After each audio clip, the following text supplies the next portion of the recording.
திருச்சிற்றம்பலம். தினம் ஒரு திருமந்திரம். திருச்சிற்றம்பலம். எஞ்சானளவால் எடுத்த உடம்புக்குள் கண்கால் உடலில் கரக்கின்ற கைகளில் புன்கால் 68 ஆக்கை புணர்கின்ற நண்பால் உடம்பு தன்னால் உடம்பாமே. திருச்சிற்றம்பலம். எஞ்சான் அளவால் எடுத்த உடம்புக்குள் என்று தொடங்குகிறார் திருமூலர். உடல் 4 வகைப்படும். அப்படி இருந்தாலும் அவ்வவற்றிற்குரிய தத்துவங்களையும் உணர்த்துதல் தான் இந்த பாடல். அவரவர் கைக்கு 8 சாண் உயரமுள்ளதாக எடுத்த உடம்புக்குள் கண்ணும் காலும் உடம்பில் மறைக்கப்படுகின்ற கையும் ஆகியவற்றோடு 60ம் 8ம் ஆகிய தத்துவங்களோடு கூடிய புன்னைக்காலும் உடலை கூட்டுவிக்கின்ற திருவருளால் அது 4 வகையான உடம்பு ஆகிறது.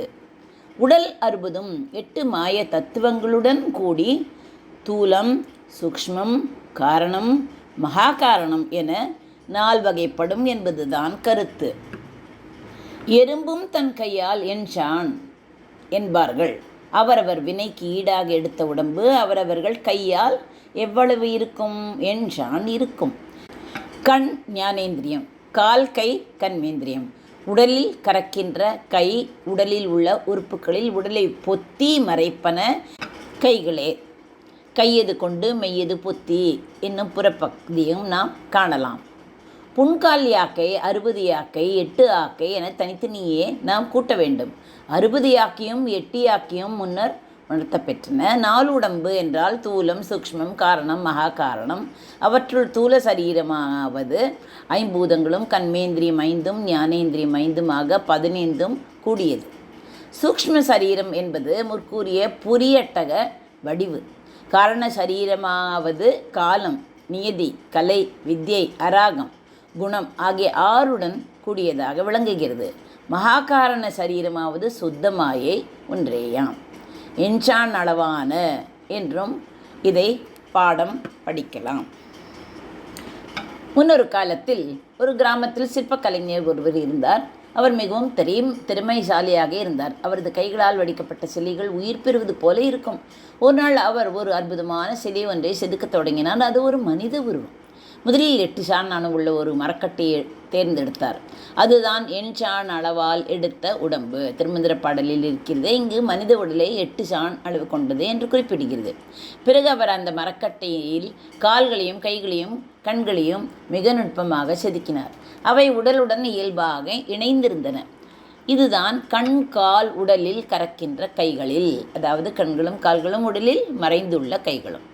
அடுத்ததாக அவர் சிலையின் மீது பல கோடுகளையும் சிறு சிறு அடையாளங்களையும் உருவாக்கினார். பார்ப்பதற்கு அவை புண்கள் போல தெரிந்தாலும் அவை அந்த சிலையின் அழகை மேம்படுத்தின. இந்த கோடுகள் ஒவ்வொன்றும் மனித உடலில் உள்ள 68 கலைகளையும் திறமைகளையும் உணர்வுகளையும் அனுபவங்களையும் குறிக்கின்றன. இதுதான் புன்கால் 68 ஆக்கை புணர்க்கின்ற. ஆக்கை என்றால் உடல், புணர்க்கின்ற என்றால் உருவாக்குகின்ற, சேருகின்ற. 68 கலைகள் என்பது திருமூலர் குறிப்பிடும் அக மற்றும் புற கலைகளை குறிக்கும்.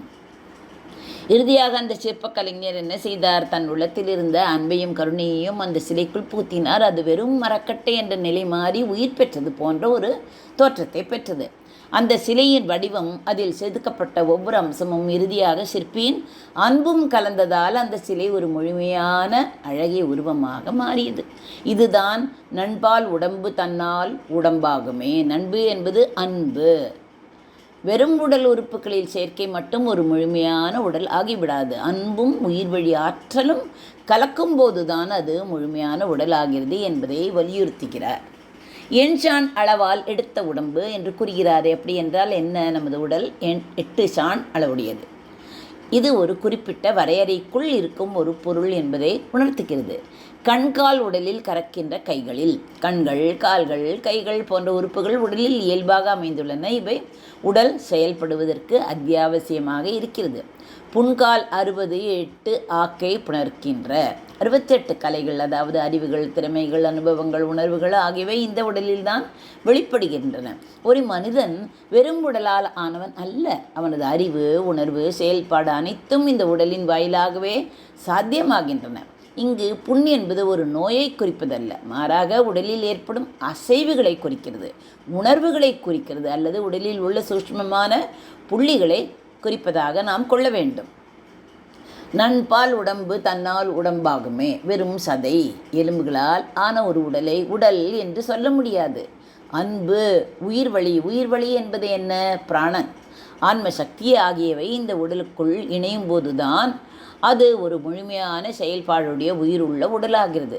அன்பு உயிரும் இல்லாத உடல் வெறும் ஜடலம்தான். சுருக்கமாக சொன்னால் இந்த திருமந்திர பாடல் மனித உடலின் பௌதீக அமைப்பு, அதன் சூக்ஷ்மமான அம்சங்கள், அதாவது கலைகள், திறன்கள் இருக்கின்றன அல்லவா, அவைகள் மற்றும் அதில் குடியிருக்கும் பிராணன், அன்பு, ஆன்ம சக்தி ஆகிய மூன்றும் இணைந்தால்தான் ஒரு முழுமையான உயிருள்ள உடல் சாத்தியம் என்பதை விளக்குகிறது.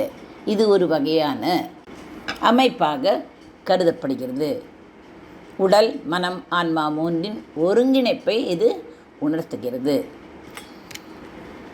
என் ஷான் அளவால் எடுத்த உடம்புக்குள் கண் கால் உடலில் கறக்கின்ற கைகளில் புண்கால் 68 ஆக்கை புணர்க்கின்ற நண்பால் உடம்பு தன்னால் உடம்பாகுமே. நன்றி, வணக்கம். உமா பாலசுப்ரமணியன்.